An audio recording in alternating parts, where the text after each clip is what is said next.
안녕하세요. 5월 16일 날마다 주께로 말씀 묵상 보도록 하겠습니다. 오늘 본문은 고린도전서 14장 20절에서 25절 말씀입니다. 고린도 교회는 많은 다양한 은사를 갖고 있는 교회였습니다. 그러나 고린도 교회의 문제라면 이러한 성령의 역사에도 불구하고 무질서와 혼란이 가득한 상태였다라는 것입니다. 이것은 성령이 주시는 은사라 할지라도 그 은사를 사용하는 사람의 이 성숙도와 인격이 매우 중요한 것이다 라는 것을 보여주는데요. 그래서 성령의 9가지 열매를 말씀하면서 바울은 맨 마지막으로 절제라는 것을 말해주고 있습니다.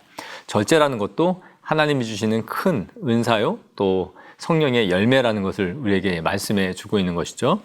고린도 교회는 이 다양한 은사가 있었지만 이 은사를 사용하는 사람이 미성숙했고 또 절제하지 못함으로 인하여 많은 문제들이 야기되고 있었습니다.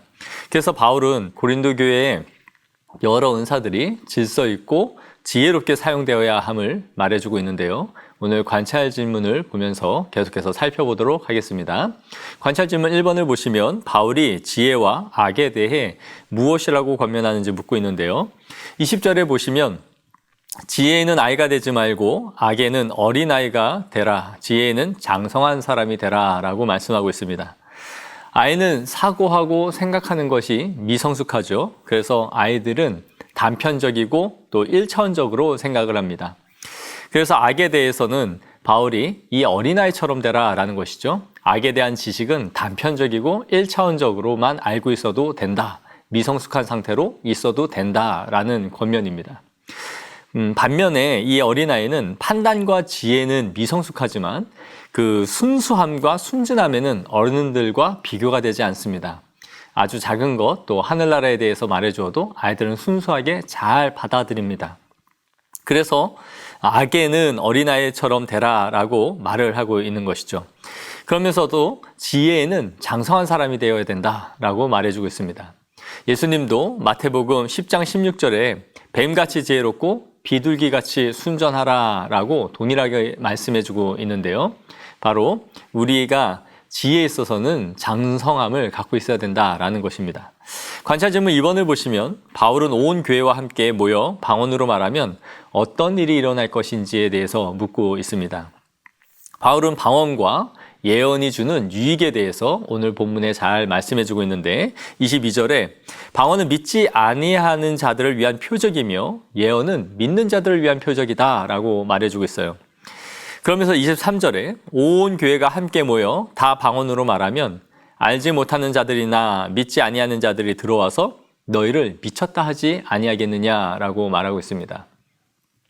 교회에 믿지 않는 사람들이 처음 왔을 때 그들이 어떤 은사가 우리에게 있는지도 알지 못한 채 알아듣지 못하는 방언으로 서로 떠들어대고 있는 것들을 본다면 그들에게는 매우 큰 거부감이 들었을 거예요. 그리고 알아듣지 못하는 이런 말을 들으면서 저들이 미친 것이 아닌가 하고 큰 오해를 할 수 있었던 것이죠.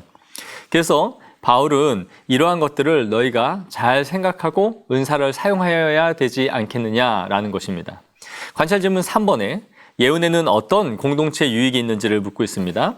바울은 예언의 은사를 말하면서 예언은 믿는 자들에게 유익을 준다라고 말해주고 있어요.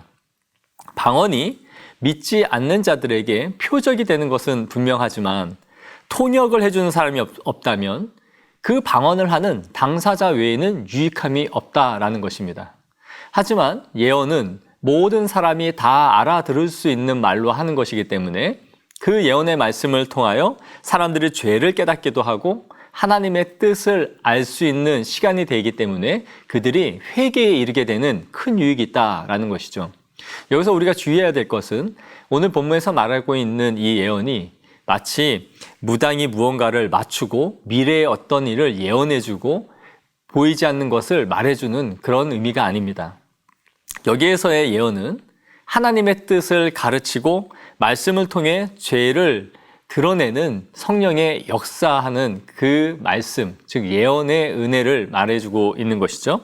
그래서 모든 사람들이 들을 수 있는 이 예언, 믿는 자나 믿지 않는 자나 그 말씀을 풀어 가르치는 것을 통하여 죄를 깨닫고 하나님의 뜻을 알게 되어 하나님 앞에 엎드리게 되는 것, 그것이 더 큰 은혜를 가져다 준다라고 말을 해주고 있는 것입니다. 오늘 말씀의 요지는 방언이 좋은 것이냐, 예언이 좋은 것이냐 하는 것이 아니에요. 바울이 이 편지를 통해서 이 예언과 방언의 우열을 가려주기 위하여 이 서신을 쓰고 있는 것이 아닙니다. 예언이나 방언이나 동일하게 하나님이 주시는 성령의 은사인 것이죠. 문제는 고린도 교회 성도들이 이 은사를 어떻게 사용하고 있느냐 하는 것이 문제였습니다. 이 고린도 교회 성도들은 이 신비한 방언의 은사를 더 선호하고 있었던 것으로 보여집니다. 왜 그럴까요? 이 방언이 더 특별해 보였던 것이죠. 사람들이 알아들을 수 없는 또 자신들만이 아는 언어를 사용함으로써 다른 사람들이 눈에 보여지기에 이것이 더 특별하고 우월한 은사라고 자신들이 생각했던 거예요. 그렇기 때문에 상대적으로 예언은 모든 사람들이 다 알아듣는 말로 전해지는 것이어서 그들에게는 좀 더 저급하고 누구나 할 수 있는 것쯤으로 여겼던 것입니다. 그래서 바울은 공동체의 유익이 무엇이냐라고 묻고 있는 것이죠. 아무리 성령이 주신 은사라 할지라도 그 은사가 공동체의 유익을 주는 데 사용하지 않는 것이라면 그것이 의미가 없는 것이다 라고 바울은 말해주고 있는 것입니다. 우리는 좀 신비롭고 또 남이 모르는 그런 비상한 은사들을 원하고 또 갈망하고 있지는 않습니까? 그것을 원하는 이유가 자신을 좀 더 돋보이게 하고 드러내기 위해서라면 성령의 은사를 자신을 드러내는 도구로 삼고 있는 것입니다.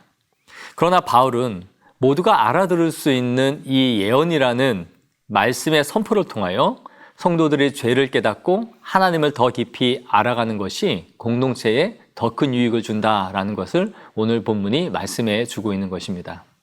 신비로운 성령의 역사란 불과 같이 혀가 갈라지고 엄청난 은혜가 임하여 사람들이 변화되고 그러는 것이 아니라 하나님이 나의 영혼을 깨뜨리고 마음의 숨은 의도를 드러내게 하시고 그리하여 하나님께 엎드리게 하는 것이 바로 성령의 역사인 것입니다. 오늘도 이 말씀의 역사를 통해서 우리가 변화되어지고 하나님을 알아가는 성도들이 되어지기를 원합니다.